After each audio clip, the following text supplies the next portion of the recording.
A seleção brasileira está morta. O que aconteceu dentro de campo, uma derrota acachapante, humilhante para a seleção argentina. O que a torcida argentina cantou para os brasileiros só reflete tudo o que vem acontecendo há muito tempo, tanto dentro de campo quanto fora de campo. É uma derrota que não foi ontem que começou. Isso já vem acontecendo. E pior, sem perspectiva nenhuma de futuro. Copa de 2006, talvez nem da primeira fase passe. Deixa o like no vídeo, se inscreva no canal e ajude o nosso trabalho a crescer cada vez mais. Eu conto com você. Quando acontece esse tipo de derrota, duas reflexões normalmente acontecem. Ou pode ser uma derrota por acidente, causado, pode ser, porque acontece às vezes no futebol. Às vezes você tem um time montado e que, num deslize, ele é goleado, mas fugiu do roteiro.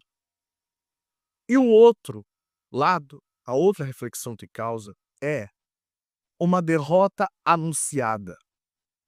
Uma derrota que escancara não só a crise que acontece dentro de campo, mas a crise institucional que vive a Confederação Brasileira de Futebol. É o tipo de derrota que mostra o quão despreparado está o presidente da CBF, o treinador da seleção brasileira e principalmente sobre a responsabilidade que os próprios jogadores não conseguem desempenhar dentro de campo. O 4-1 da Argentina poderia ter sido muito pior, porque você pode até perder, mas perder sem competir e perder contra um adversário que entrou 50% é inadmissível. O Brasil não conseguiu impor nada dentro de campo. Não se sabe até agora qual que foi o plano que o Brasil entrou para poder enfrentar a Argentina. Não se sabe até agora o que o Brasil queria fazer, porque não conseguiu também.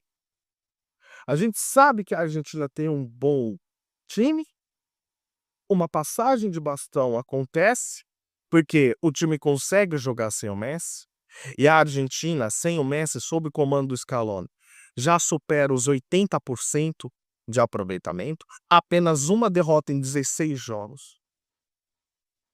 E para não bastar, consegue fazer a sua melhor atuação das eliminatórias, até agora, em cima do seu maior rival. De jogadores que viram a fragilidade da seleção brasileira desde o minuto inicial, ao ponto da torcida falar olé, gritar olé, com 7 minutos de jogo.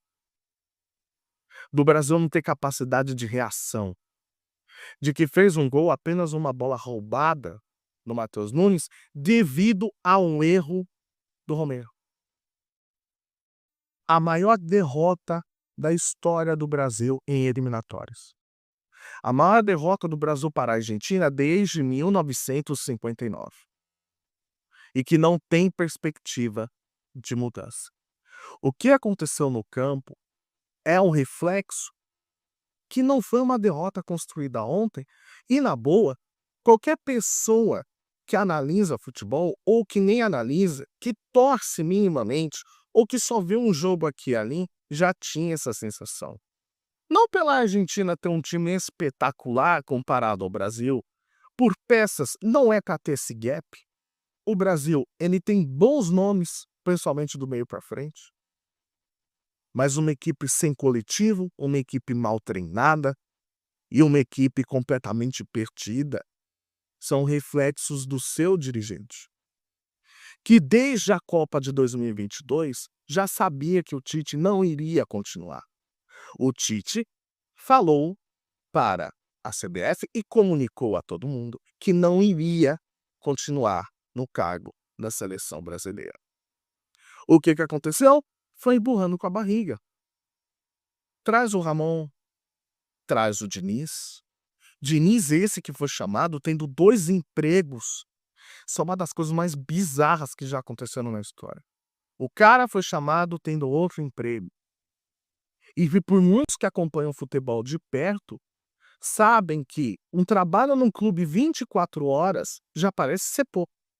Você precisa, às vezes, de mais tempo, porque não tem tanto tempo assim, principalmente no calendário insano que a gente tem no futebol brasileiro. Imagina tendo 2 trabalhos. Imagine tendo um trabalho cujo o fardo carrega mais de 24 anos que vai ficar sem ganhar a Copa do Mundo. Estamos na maior crise técnica da história da seleção brasileira. E essa pessoa tem de carregar esse fardo, dividindo suas atenções com o Fluminense, que disputava ainda a fase final da Libertadores. Mas ele foi chamado para isso. Trouxemos o Diniz, que era o técnico do momento, então campeão da América. Traz o Dorival, já que não deu certo. Então campeão da Libertadores de 2022 com o Flamengo e campeão da Copa do Brasil, inédita com São Paulo. Não deu certo. A equipe perdida, que não conseguia observar o que a Argentina estava fazendo, que foi dominada no meio-campo, que trocou 6 por meia dúzia, que não conseguiu mudar taticamente e aceitar que o adversário é melhor, e buscar se defender e preencher o meio de campo, coisa que estava visível desde o primeiro minuto, não foi entendida na leitura do Dorival. Mas quem colocou todos esses treinadores lá? Quem que hoje possui poderes absolutos sob comando da confederação mais forte, da camisa mais forte do futebol mundial, se tratando de seleção? A pessoa que é aclamada. Sim, tem gente que acha que o presidente, como esse, está fazendo um bom trabalho. E quem são essas pessoas que não conseguem observar o que está acontecendo diante dos nossos olhos? São os dirigentes do meu, do seu clube. São os presidentes das federações do estado que você vive, que eu vivo. Eleito por decisão unânime na história da seleção da CBF. Isso nunca aconteceu. O presidente nunca foi eleito de forma unânime. E isso aconteceu. De um presidente que antecipou as eleições, devido a uma facada no peito que deram no futebol e que escancaram esse sistema podre e sujo que é a política do futebol brasileiro, de não ouvir um outro candidato. E aqui eu não estou falando que o Ronaldo fez uma grande gestão por onde passou. Pergunte para os torcedores do Valladolid, ou por outro lado, os torcedores do Cruzeiro que entenderam o papel dele, mas de nem ouvir o candidato ouviram. Estão completamente satisfeitos. Estão completamente satisfeitos com a gestão do senhor Edinaldo Rodrigues. De times que reclamam de polêmica de arbitragem, que reclamam de calendário, mas só quando afeta eles, porque no final das contas, o que mostra é que são feijão da mesma concha. A manutenção dessa vergonha, dessa gestão que não se preparou, num futebol que exige cada vez mais preparo. Casos como o Lionel Scaloni são raros hoje. De pegar um trabalho às vésperas da Copa, um ano antes, de que podia ser eliminado para o Paraguai na Copa América que venceu aqui no Brasil, e que conseguiu vencer, tirando a Argentina da fila, de mais 30 anos sem título, ganhando inclusive do Brasil aqui. Ele consegue engatar uma sequência com a seleção argentina e levá-la para outro patamar. Isso está cada vez mais complicado hoje. O futebol ele exige e premia o planejamento. Quando você não tem planejamento para algo, fica complicado. Você pode até perder numa Copa do Mundo, mas mostre que você tem algo. Cada vez menos o empirismo ganha poder no futebol e dá espaço para o planejamento, uma ideia. E não é isso que a gente vê. Pelo contrário, estão completamente satisfeitos com os que estão acontecendo na CBF. Hoje eu tenho certeza que o dirigente do seu clube, está um pouco chateado. Mas ele vai reclamar? Quinta-feira tem Palmeiras e Corinthians. Se acontecer alguma polêmica de arbitragem, eles vão reclamar? Lembre-se do que eles estão fazendo. Dorival Júnior não consegue extrair nada dos jogadores. Não consegue. Já teve tempo para poder trabalhar. A preparação para a Copa América durou mais de um mês. Já era para ter tido uma ideia de time, ele não consegue. E eu respeito muito, eu sou fã do Dorival.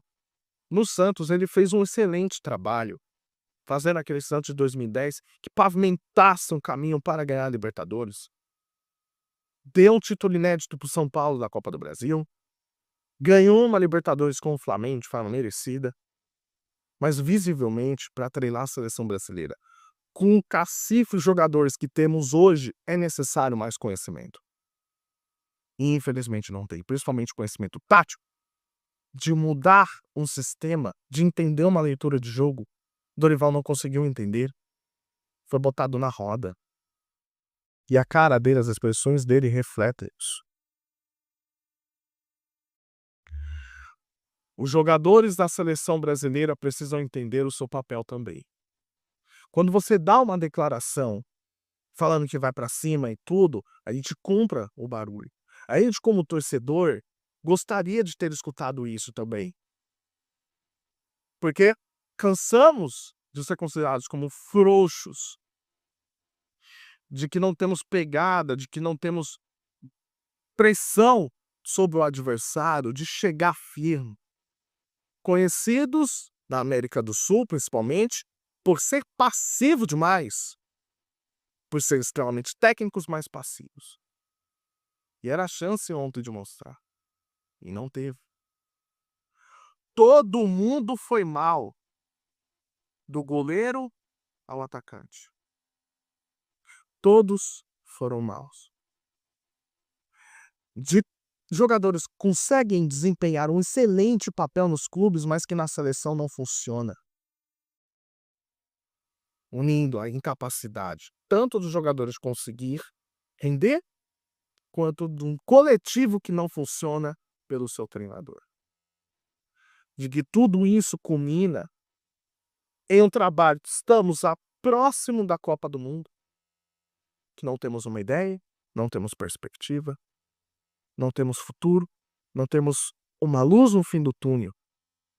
Estamos no fundo do poço. E o 4-1, o olé, o Brasil levar mais de 30 gols nas eliminatórias. Durante todo o pós-Copa, o Brasil tomou mais de 30 gols. Com o Tite, o Brasil levou anos para levar essa mesma quantidade.